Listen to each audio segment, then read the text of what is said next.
In this video, I'm going to be talking about the current state of Ostranauts and also the development roadmap. And before I get into that, I want to answer 3 questions for players that are looking at the Steam page and deciding whether they should buy this right now. So the first one is, should you follow this game? Should you wishlist this game right now? And the answer to that is absolutely yes, you should. I think this is going to be a fantastic game when it's finished, so definitely do follow it. The second question in that regard is it worth the full price? Now, in my opinion, yes, it is. This is not a game where I would recommend waiting for a sale necessarily. The question is more, how long should you wait before you buy it? But I am really happy that I supported this developer at the full price point. I think it's completely reasonable what he's charging for it, for the experience that I've had with it. But I think for most other people, it's going to be completely reasonable just because of where the game is going to be, most likely 6 months from now to a year from now. And I expect that it will be close to finished about 2 years from now, mostly because that's what the developer is saying, mostly because he has a good track record, and also because he is very specific about what he's going to bring to the game. So I think there doesn't seem to be a lot of scope creep here, which could cause issues. I think they know exactly what they want to do with this game. So let's start with the updates that we know are coming up soon. And basically what the developer has done is he's given these 6 broad areas of updates, and players could vote for what they wanted, and the one that has currently been voted for is crew management. I think it makes sense that that's the first one that players have gone for. The crew management right now doesn't really work, so this is something that does need to be implemented, and I think that certain actions such as docking, eventually that is going to start getting tedious, and one of the things that this update is going to bring is that your crew can do that for you, so that's really good. In terms of what I'd like to see next, so I'm going to talk about these in order of importance as I see them. So the next one that I think is really important is another port. Now, the reason why I think I'm on the fence about whether you should start playing this game right now is that even though it does need some quality of life improvements, and even though there is a drop off in content, what's there is already really fun, but there is that drop off in content, and that means that once you have fixed up a derelict, there just isn't that much left to do. And I think this is where another port update is really going to help. It's just going to give you some more things to do.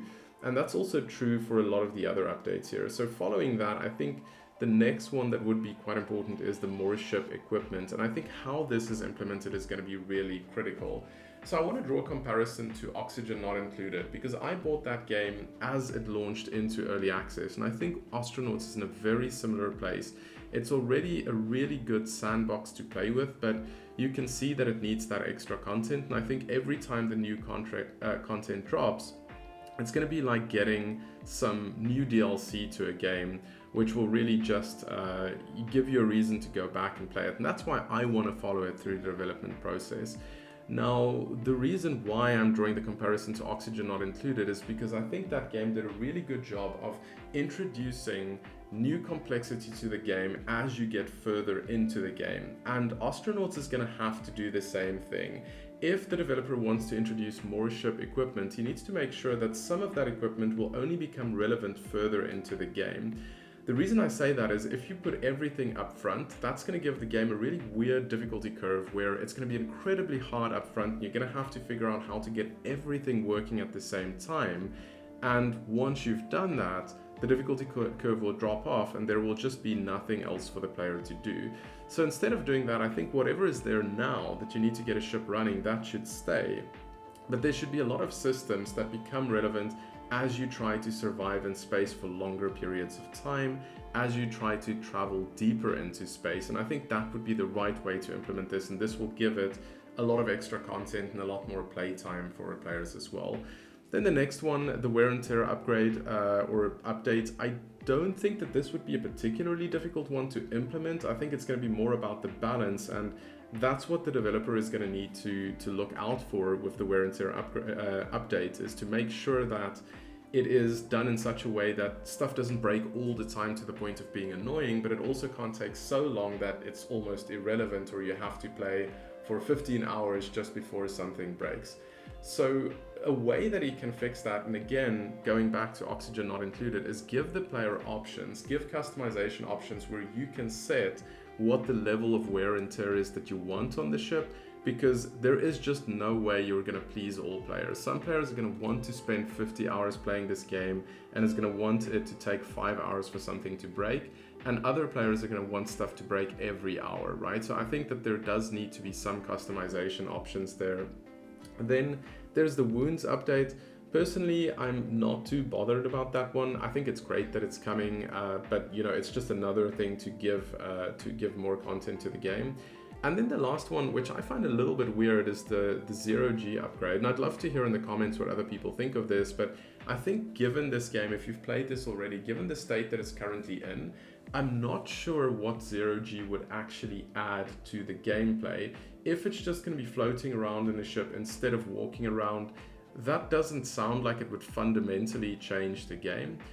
But that said, maybe there is something that the developer has planned to, you know, in terms of he's talking about getting over holes, getting stranded.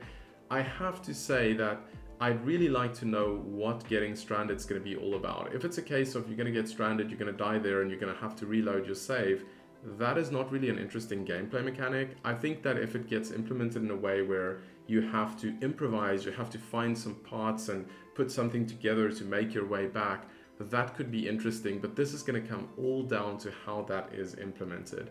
So that's everything on the roadmap. Let's also look at the frequently asked questions on this one. So in terms of the development roadmap, let's look at some of the questions that players have been asking and the developers' responses to them. So the first one is there is not going to be multiplayer support for this game. I'm actually happy to see that, mostly because it means that the developer is focused and he's got a clear plan in terms of where he wants to go with this game. He has committed to about a 2-year timeline. I know that sometimes that can be a bit unpredictable, but I think he could hit that just because he knows exactly what he wants this game to be. Not every game needs to do everything.